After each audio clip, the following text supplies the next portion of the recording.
Baby, we'll be old. Well, baby, we'll be old and think about the stories that. Hi, everyone. So wonderful to be here today. I've come a long way. It's actually my first trip to Europe. I brought my mom with me. We're going to travel around and experience the whole thing. We figured if I was coming, we might as well make the most of it. Cleveland's an interesting town, and it's the reason I'm here today to talk to you about mobilizing influencers, specifically locals, to tell the real story about your destination. This is Cleveland. It's a beautiful place, but it gets a bad rap.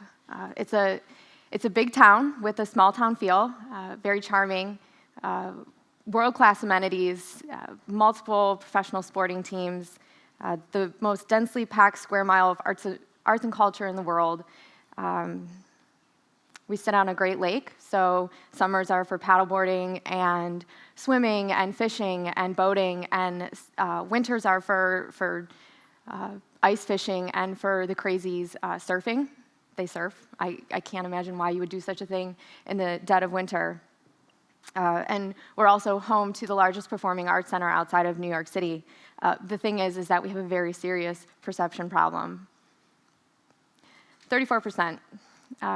This is the number of Clevelanders that would recommend Cleveland as a destination to their friends and family, which, as you know, as destination marketers, can prove to be kind of an issue, especially with the advent of word of mouth. About 3 years ago, we had a change in command at our organization, and we took on a lot of new initiatives, including wayfinding, and Thomas, I believe, spoke about experiences within the destination and how important they are to the visitor anymore, because everybody's posting all the way along. At that time, 3 years ago, we also embarked on a rebranding of the entire city. And this number, this 34%, it doesn't come as a surprise because Cleveland has had quite a storied history. Economic downturn. We were at the turn of the century one of the largest cities in the United States, but we were a steel town. And if you know anything about steel, throughout the decades, it became cheaper to manufacture overseas. So our economy would take a hit. I joke here. These are all sports-related references: the drive, the decision, the fumble. Do you guys know who this is? This is LeBron James. He's world-renowned basketball player. He would come. He's a hometown hero, sort of, and he would leave Cleveland and go on national television and tell the world that he was leaving, which wasn't just one more joke to add. It's tough, though, to put into words how bad this actually is. So I'm going to let this video speak for itself. My first stop in America was in Cleveland, Ohio. Anybody from Cleveland by chance? Anybody? They made me feel at home in Cleveland, so I had to escape again. Now, I make fun of Cleveland because everybody makes fun of Cleveland. Is that correct? I mean, every country has one city people make fun of. In Russia, we used to make fun of Cleveland. We have safely landed in Cleveland. Cleveland! Jim Brown, everybody, one of the greatest football players of all time. You retired at 29 so you could get out of Cleveland, all right? The Rock has to say all shucks, 'cause Cleveland doesn't rock, no, it totally sucks. You like it? You think Cleveland's cool? I mean, I never heard anybody say, I'm going to Cleveland on vacation. Can you imagine?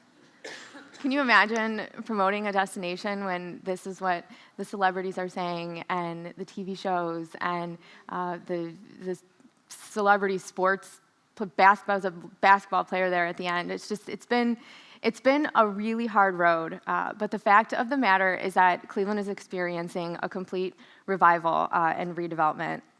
There's currently $4 billion of tourism-related infrastructure redevelopment happening in the city. Jobs are coming back. People are getting excited about the city again. And while we have all of these world-class amenities, and I love living there, and most people love living there, we can't we can't offer lists of amenities and features anymore. We had to get really creative, and we were going to need an army to do it, and really focus in on our quirks and the eclectic side of ourselves, and lighten things up and join the jokes. I think that Anthony Bourdain said it best, and this is a quote we look at often within our organization. And he said that, "I think that troubled cities often tragically misinterpret what's coolest about themselves. They scramble for cure-alls, something that will attract business, always one convention center, one pedestrian mall, or restaurant district away from revival. They miss their biggest, best, and probably most marketable asset, their unique and slightly off-center character." We decided to just be ourselves. We needed to be ourselves. Everyone else is already taken. We're not Paris. We're not New York. We are certainly not Amsterdam. But we had to just join in the conversation and take it for what it was. For many years, we were sort of standing in the background saying, but no, we have this great lake that you can paddleboard on, and we have this free art museum that's gone under millions of dollars of renovation, and you should come and you should see it. And we just took a step back, took a deep breath, and said, we need to start at the beginning and really change the conversation. So we moved forward with the idea that we would get real. We would look to our 34%, our army of locals, and we would activate them to tell the story, to tell the real story about Cleveland, and not what you're hearing in these jokes. Because it would be easy to look at the jokes where they lift their head and they say Cleveland, and people think that's funny, and then in turn, why in the world would you ever visit? I mean, I certainly wouldn't. And this would be our positioning statement. While we have world-class art, culture, and rock and roll, we never take ourselves too seriously. The result is irreverent and fun and always unmistakably Cleveland. You be yourself, we'll be ourselves. So you're invited to come just as you are. And again, it's tough to put these kinds of things into words, so I'm going to play you the anthem that we look to define what our new brand looks like.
Our rally cry. Oh, thanks. Our rally cry to Clevelanders, and when we first saw it, it was basically just a brand positioning, and no one was ever supposed to see it. So when we realized that we were going to have to put it on our YouTube page because it was so fantastic and it evokes sort of that emotional feeling that you're looking for on social and things that go viral, we made a bunch of edits to it, and at that point we had already launched our hashtag, which I'm going to talk about here in a minute. So we were able to go through the hashtag and pull user-generated content and load it into this video. So a lot of the stills you saw, those are coming from actual Clevelanders who began using the hashtag and promoting what they love about the city. We knew I knew at this point as the social media manager that we were going to have to pull everyone together under one driving force. And I'm sure in your cities it's similar. You have different groups who use hashtags to promote the city, and maybe there's not a whole lot of money put behind those things. So we made the decision to reach out to our partners and reach out to the folks who were doing different things like that in the city and pull them all under one driving force. And that would be where we really got into pride with our locals, and this is kind of what we were following. In 1907, Cleveland Mayor Newton D. Baker Jr. said that the greatness of a city does not consist in its buildings, either public or private, nor in its institutions and benevolences, but rather in the intensity and intelligence with which its citizens love the city as their home. So when you only have 34% of your people saying, come here, it's wonderful, you should visit, it's a problem. So we needed to start with our locals and make sure that they were educated and they understood why someone from outside would want to come, and we needed to get them to love their home again. Cue hashtag this is CLE.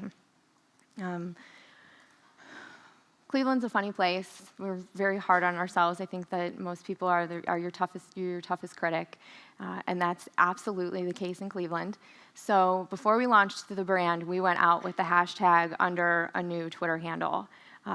Mildly sneaky, but we wanted to make sure that as the destination marketing organization, folks weren't just going to turn their blind eye because it was the organization promoting tourism that was getting funding. We wanted it to be very grassroots and very organic. So we created a new Twitter handle, and we created this hashtag, and we simply started telling the locals that if you don't like what people are saying, change the conversation, use hashtag this is CLE. The first thing that happened was a parody account, which was a tough day. My boss was not happy about that. She's like, can't you just get rid of it? No, it's Twitter. I can't just get rid of it. She's like, we're going to let it go, and we're going to see what happens. And what ultimately happened was people joined in. They joined the conversation. We provided emotional content that we knew would ring true to Clevelanders. This isn't the place for people who follow the herd. We created shareable images within a digital kit on our website. So you could go to our website and you could download shareable images, and you could pull copy, you could pull tweets and Facebook posts and put those up. And then we curated everything into a website. So not only were locals getting to see their images and feel this feeling of being part of a bigger movement, a bigger social movement, but in turn we were able to use this content as authentic, original content to provide to our visitors. And as all you know, when you're planning a trip, TripAdvisor is really helpful because you have those images that are taken by actual travelers. So you have the hotel photos that are shiny and you're like, I don't know, that can't be possible. And then you see the user photos and you're like, yeah, that's more like it. So we were able to show the city in a light such as an authentic one. By the end of the year, this is what would happen. Hashtag this is CLE would be delivered to nearly 270 million timelines. We reached more than 39 million social network users. 40,000 unique contributors would participate, and more than 75,000 photos would be posted, along with 113,000 tagged tweets. Which brings me to this, and the second reason that I'm here. We put a lot of effort into hashtag this is CLE, and as a social media manager, the rest of the team was confused when I was like, well, we need collateral, and we need a website, and we need to put the hashtag on the ads, and it's so much more than just your social media manager. It's a whole effort, and you've heard the folks here talk about putting social at the core, and that's exactly what that means. You're putting social at the core of your strategy, but you need support from all the other people on your team. And that's where this buddy blogger tactic came in. We reached out to Destination Think and talked to them about how we wanted to change perceptions and how we wanted to launch a campaign that had two goals. One, to push this hashtag, this is CLE idea along to locals, and two, to continue to attract tourists, because that's how we're funded, heads and beds. We had to get people to the city. And this is what they came up with. The idea was that from August 8th through September 6th, 12 influencers with a combined audience of nearly 100,000 fans across Twitter, Facebook, and Instagram would come to Cleveland. It would be 6 influencers from Cleveland and 6 influencers from our target markets, and we're a drive destination, so anything 2 hours out.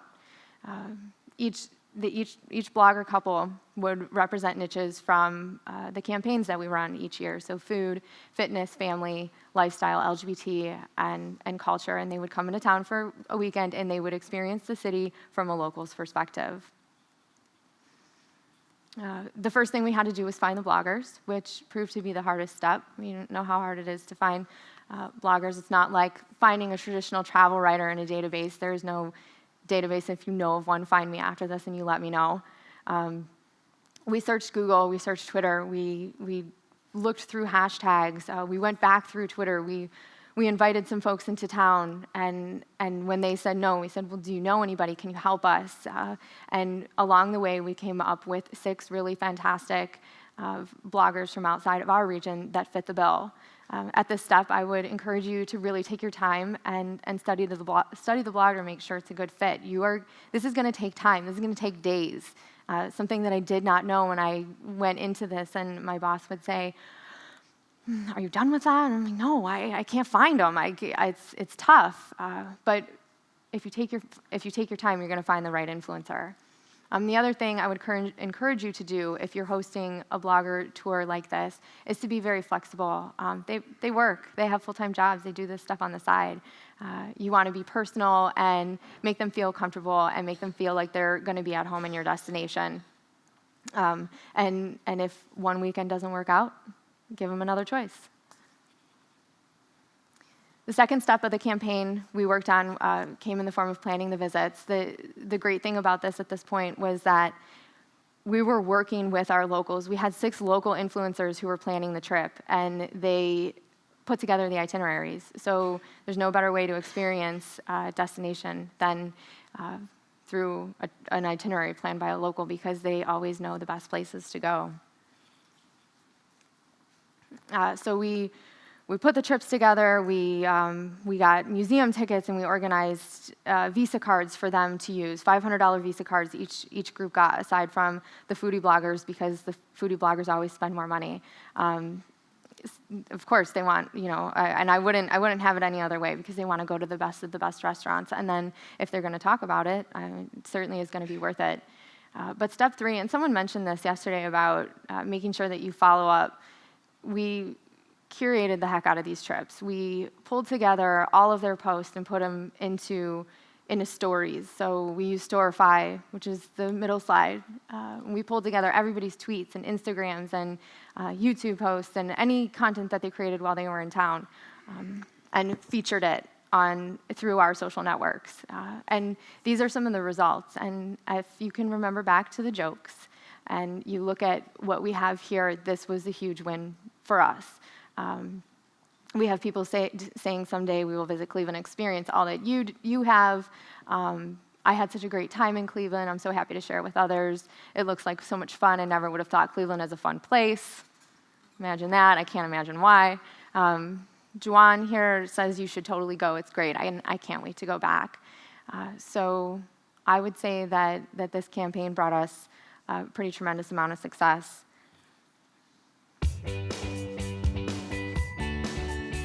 My name is Casey Mullins, and I'm here in Cleveland checking out what the city has to offer for my family of 4.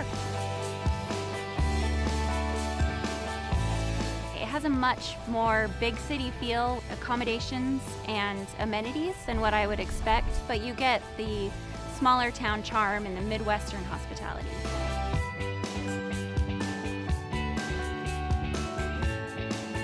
We got into town, there was families walking around, there was young couples on dates. It was a really walkable city after dark, which you don't find a lot.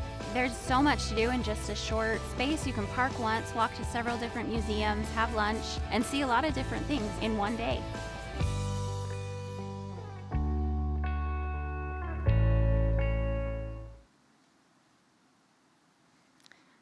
So that's just one example of the videos of one of the blogger tours. We brought six couples into town, and on each trip we hired a videographer for pretty affordable price, just a few hours. They followed them around and did quick interviews. And because the niches match up with the campaigns that we run, we saved all the videos for this year, and they'll launch with as each campaign launches. And we'll spend a little bit of money behind them. We'll promote them on Facebook. We'll put some money behind them on Twitter, and maybe spend some money on YouTube, depending on how they do on Twitter and Facebook. And then at the end, we have this great compilation video of all of the bloggers together. And these were the results. So 12 bloggers told an authentic Cleveland story to their combined audience of almost 100,000 followers. 23 blog posts were generated. We generated a combined 6,774 online stories, tweets, photos, likes, comments, and shares. And the bloggers were responsible for 3.2 million Twitter impressions using hashtag #ThisIsCLE. So again, this is a combination of the local bloggers who are telling the story to the locals who clearly need some education on what the city has to offer, and the bloggers from outside of the region who are telling their followers and cities that are around us to come stay in a hotel, see Cleveland. It's a great town. As we were planning the campaign, it was an interesting experience. I am not a PR person, and our PR team would tell you that I am not a PR person. So when we were planning this, the PR team hosts all of our traditional writers, and I'm thinking, oh, it's going to be easy. We're going to get some hotels. I'm going to get some tickets. It's going to be no big deal. Imagine the surprise and the looks on their faces when just a few weeks beforehand I said, hey, we need 6 hotels. Start early and ask for help. You're going to need your entire team to do a project like this. If you're not the person who hosts traditional writers, talk to the folks who are. The second thing is that you could pay the bloggers, but it's not necessary. We actually, of the 12, we paid a very small stipend, I think of $150 to one of the bloggers who asked for it. Everybody else was just interested in coming to see the city, and everything else was going to be paid for at that point. For them. So, and I think when it comes to influencers, you know that you have a good influencer when they don't necessarily want money, because they need the content for their platforms. They need the content that's going to get people to their blogs and follow them on Twitter. So there's a mutually beneficial relationship there, just like a traditional writer. I mean, you can't keep your job if you're not putting out great stories. So my third point here is that they're going to say yes. I was very nervous when we embarked on this project. I'm thinking, why our locals don't even want to be here? Why are they going to say yes? But they did, and that was very exciting. It's going to take some time, so take your time and really find who the influencers you're looking for. Definitely be ready to engage. Ask if you're the social media manager. Ask for that Monday off and work all weekend. Engage with these folks. Share their posts as they're happening in real time. Talk to them. These are relationships that you're going to be able to keep moving forward, and potentially ask these people back in the future to continue to tell the story of your brand. And share the numbers, and share the numbers. With social, we just heard about the $85,000 budget, which, big or small, social's still kind of that place of we're not sure if we want to spend the money, but as you're sharing these numbers and these impressions, you're finding out that just a bit more money keeps coming over to the social side. And finally, 54%. We embarked on this journey 3 years ago. We launched the hashtag in February of last year. We launched the brand in March, and we did another study at just a couple of months ago, and we found out that we had moved the mark quite a bit. While we still have a ways to go, we went from 34% to 54%. 54% of locals will now recommend Cleveland as a destination to their friends and family. And in addition to that, we found ourselves on lists that never in a million years could we imagine we would end up on. Best travel lists in 2015 when I'm showing you jokes of people saying, Cleveland, why? I'm escaping from Cleveland. Would anybody ever go to Cleveland on vacation? And I guess the fact is, if you use your influencers appropriately and you provide a call to action and you give them the materials necessary, your locals are going to tell the story for you. And that's what I have. Thank you.